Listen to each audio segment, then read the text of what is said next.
Hello বন্ধুরা, good afternoon. সবাই কেমন আছো?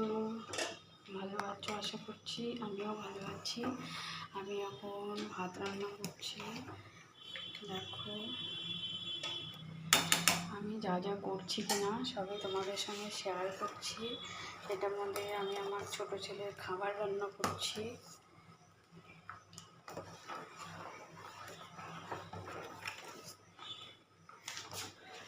আজ রান্না হয়েছে এটা হয়েছে মোচা ঘন্ট, এটা হয়েছে মাছের ঝোল, মোচা ঘন্ট। আজকে বেশি কিছু রান্না হয়নি,